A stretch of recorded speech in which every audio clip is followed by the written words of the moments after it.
All right, so looking at, okay, the last two for sure. So let's talk about that. Number 12. Let me pull it up in a different window real quick.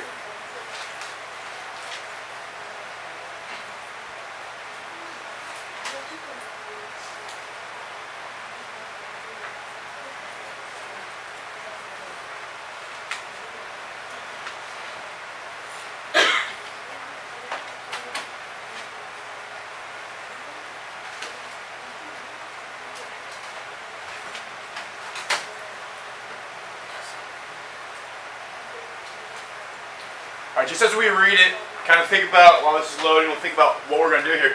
It says 2 fishing boats depart a harbor at the same time, one traveling east, the other south. Okay, so what's nice about that is if you're traveling east and somebody's traveling south, what is the angle created between you? 90 degrees. Okay, says one travels, the eastbound one travels 7 miles per hour faster than the southbound one. So do we know how fast the southbound one is traveling? No. So what do we let it be? X. And then the eastbound one is going to be 7 miles per hour faster, right? So if X was southbound, X plus 7 is going to be eastbound, right? Does that make sense, everybody? Okay. Now, what are those? Are those rates or are those distances? Rates. Those are rates. Okay, so you got to pay attention to that. Since after 3 hours, the boats are 51 miles apart. A lot of people just kind of glaze over that 3 hours and don't pay attention to it. You have to pay attention to it. But after 3 hours, they're 51 miles apart. Find the speed of southbound boat. So here's what's going on here. I'm just going to, just so you can see it a little bit better, draw it over here. If this is, we let the southbound be X. We let the eastbound be X plus 7. Okay. And this here is 51. You guys told me that that's a rate and that's a rate, correct? What's 52? Or sorry, 51. A distance, right? So I can't relate those things right now because they're not the same concept, same ideas. Okay? If I want to relate them, they all need to be rates or they all need to be distances. Okay? So what I think is probably the easiest thing is to say, okay, if that's a rate, then I know that when I multiply a rate by a time, I get a distance, don't I? Okay, so 3 times x plus 7, and then down here, we'll get 3 times x. Just making this a little bit easier up here. Distribute that, and we get a 3x plus 21. Is that alright, everybody? Okay.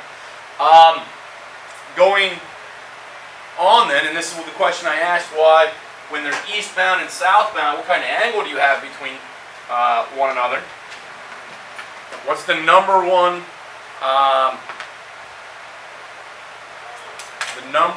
formula or theorem that you deal with right triangles? Pythagorean theorem, right? So I should be able to say 3x squared plus 3x plus 21 squared is equal to 51 squared, right? Alright.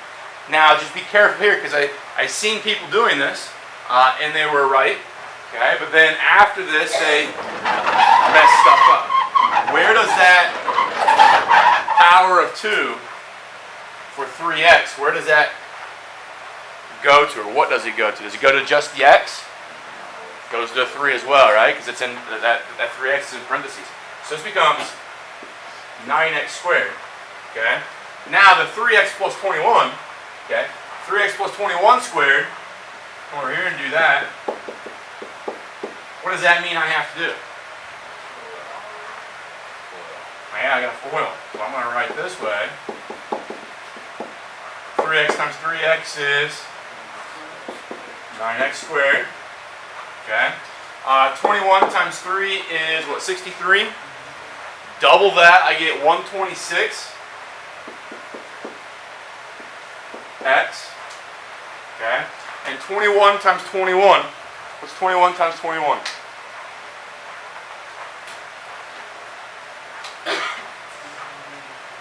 Huh? Nope. 441. Okay. So plus 441 equals then 51 squared. Do that real quick. 2601. Okay. So let me just clean this up a little bit. We got 9x squared plus 9x squared is 18x squared. We got 126x, 441, and then that 51 squared is 2601. Okay? Now I don't know if, I'm going to have to subtract that 2601 over, so 441 minus 2601 is 2160. 18x squared plus 126x minus 2160 equals 0, correct? Okay. And we know we want to get it equal 0 because it's got a power of 2 in it, so that just tells us factor. Okay. Generally speaking, they're not going to tell you, hey, use the Pythagorean theorem here to set this problem up. Once you've got that, make sure you square everything appropriately, add like terms together, and once you get that done, go ahead and factor. They don't tell that. Okay. The math that we get in the lines of algebra that we develop should have implied rules inside them. And when I get x squared in an equation, the implied rule is factor that thing. Okay. Now I don't know if it's going to be nice to factor really easily. 126 divided by 18 is 7. 2160 divided by 18 is 120. So it does kind of come out to a real nice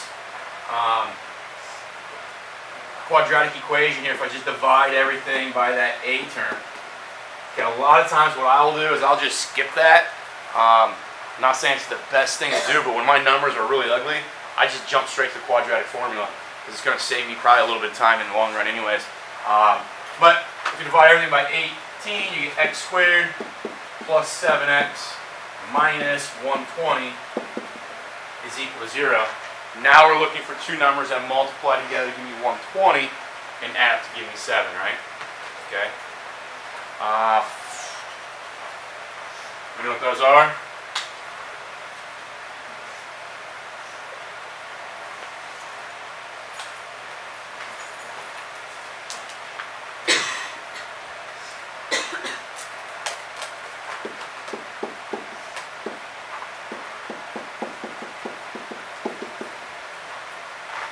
Negative 8 times 15 gives you 120.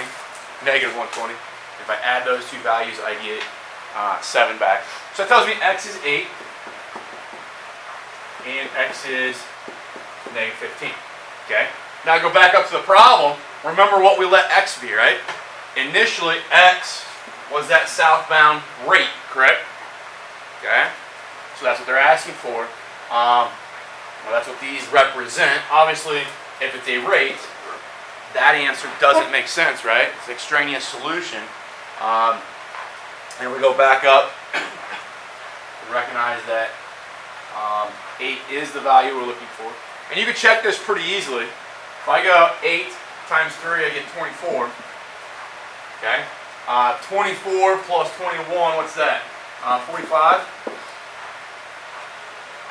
Okay? So now I should be able to take 24 squared plus 45 squared, and that should give me 51 squared, which was, if I add these, at that squared plus that squared, I get 2,601, which is exactly the same thing as 51 squared. Okay.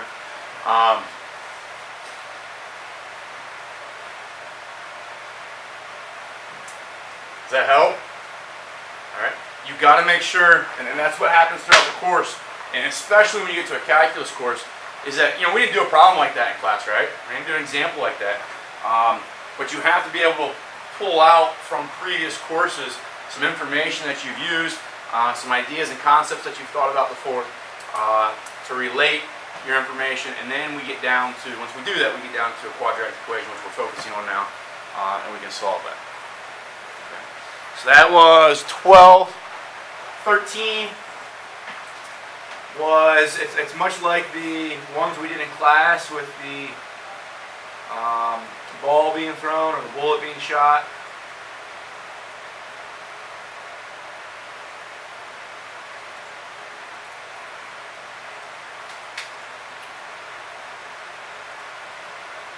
All right, it says a ball is thrown straight upward with an initial speed of 80 feet per second.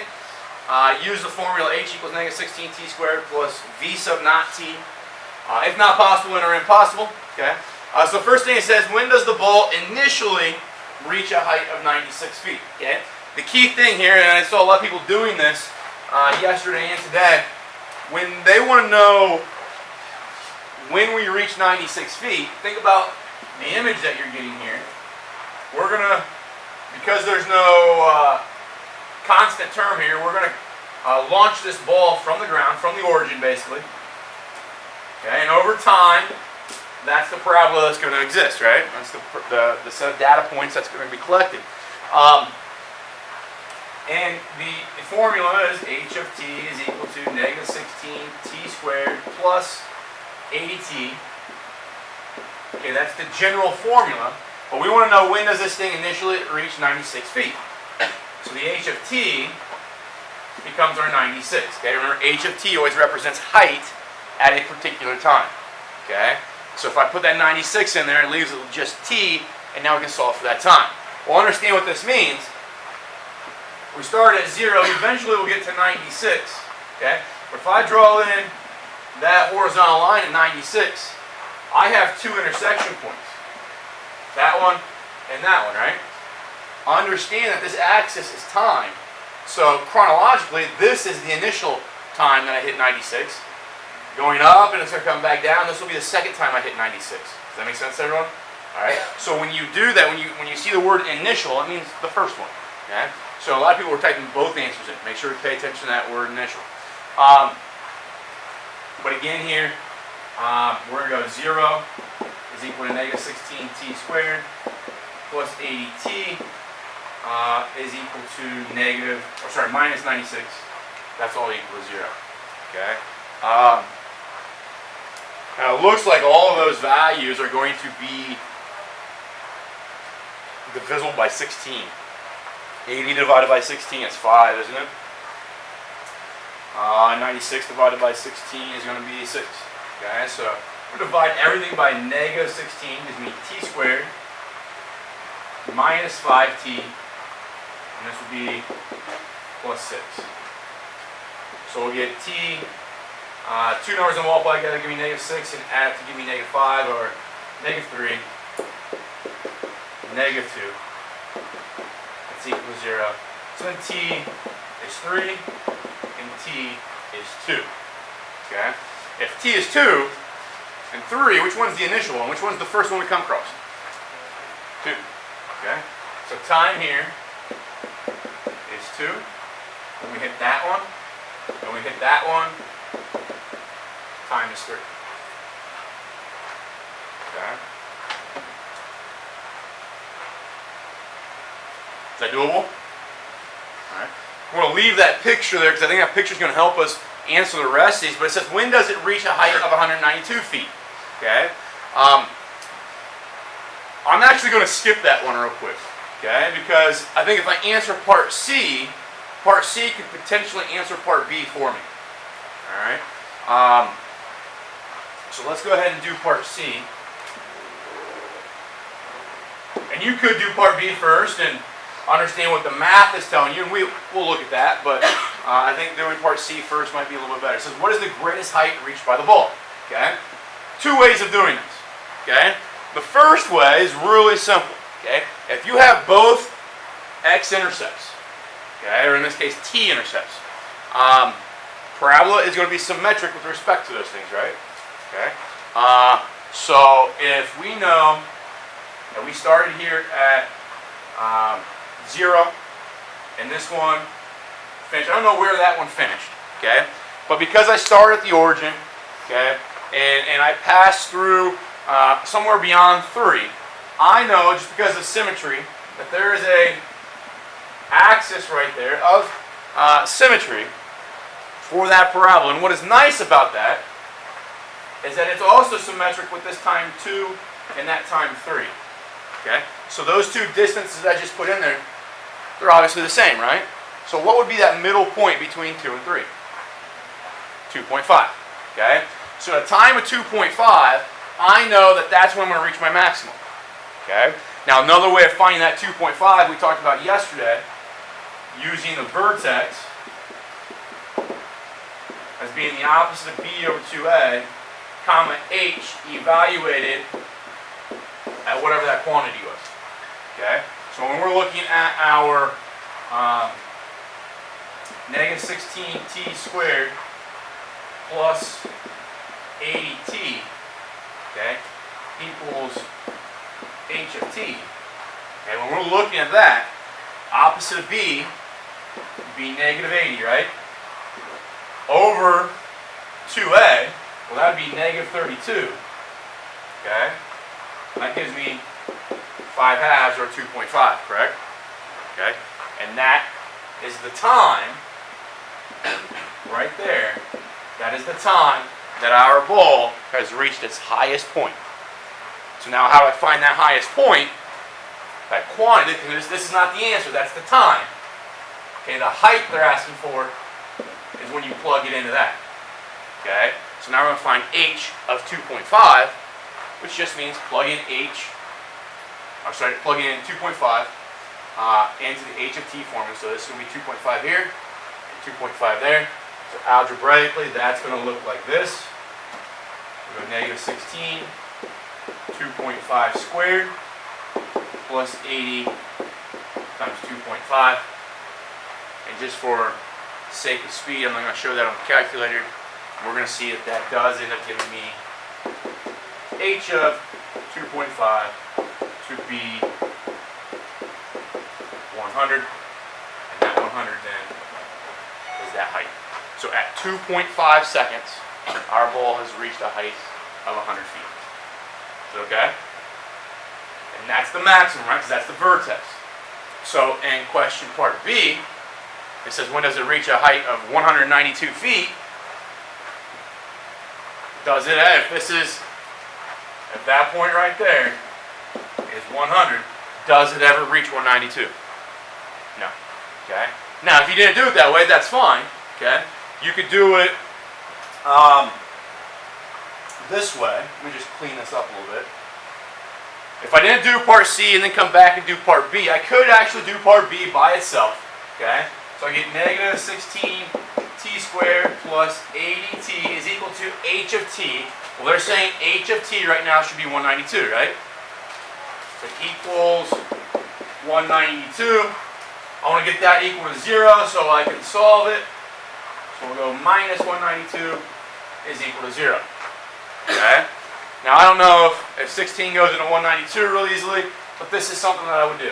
Okay, I go, remember t is equal to the opposite of 80 plus or minus b squared. Well, b squared is going to be 6,400 minus 4 times a times c all over 2a, right? And now most people, I would think you're going to want to look at the discriminant first. We're going to evaluate that. So if I go 6,400 minus 4 times negative 16 times negative 19, sorry, 19, 20, so it's 192, right? Sorry. 192 gives me, underneath the radical, negative 5,888, right? What type of number is a negative square root? What do we have to bring out? Yeah, bring out an I, it becomes imaginary, right? Well, that tells us, because that algebra then tells us that you do not have an intersection with 192. Okay? If you guys remember back to dealing anything with parabolas from last year, if we went ahead and factored something, got imaginary solutions, what your graph would look like is something like that, or maybe something like that. Okay? And the imaginary solutions basically told you, you don't cross the x-axis, right? Well, that's when we were setting things equal to 0. Okay? Well, up here, when it's equal to 192, we're just saying that the graph doesn't cross that line on 192. Okay? So, impossible. Make sure you spell impossible right. Okay, I saw that a little bit too. When does the ball reach its highest path? We've already done that one. And when does the ball hit the ground? Well, what are we asking? What's another phrase for when does the ball hit the ground? When the height is going to be what? 0. Okay?